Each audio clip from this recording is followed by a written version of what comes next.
avant la période de chasse, un incontournable que j'aime bien venir vérifier, c'est la direction des vents. Souvent, j'identifie des habitats que je sais qui vont être propices à des techniques de chasse, comme ici. Un petit étang au milieu de nulle part, dans une forêt mixte. J'aime ça un peu découvrir un peu c'est quoi ma direction des vents. Je vais venir un peu avant la chasse. Je vais prendre des notes. Je me prends toujours des notes. Je vais prendre le degré, mes waypoints, mes degrés GPS à quel endroit je suis. Là, je vais regarder, lancer des herbes dans les airs.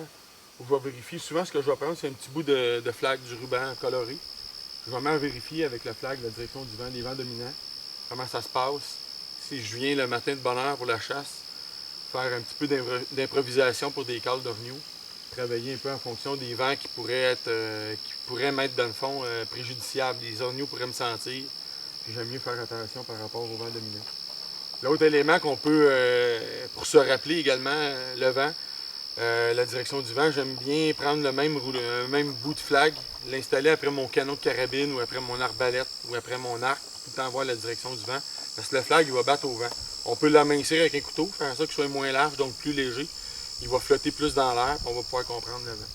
On ne peut pas complètement annuler nos odeurs, mais avec des essences de résineux, de l'huile de résineux, sapin baumier, d'épinette noire, du cèdre, en l'occurrence des essences qui poussent à l'endroit où vous chassez.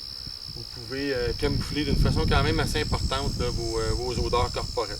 Quelqu'un qui marche tranquillement, puis qui est habillé convenablement, ne devrait pas avoir ne devrait pas suer trop. Mais à partir du moment où on sent qu'on dégage un peu d'odeur, s'arrêter, se mobiliser, se remettre de ces huiles-là, parce que les cervidés ils ont un odorat excellent. Donc de tenir compte du vent, c'est un incontournable au niveau de la chasse, tant à l'orignal, au chevreuil qu'à l'ours.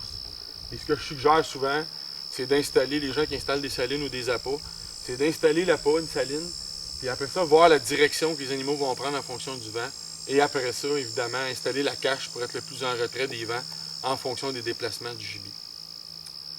Le www.chasse Québec vous invite à venir visiter les autres capsules de chasse ainsi que les nombreuses images de chasse et d'animaux forestiers.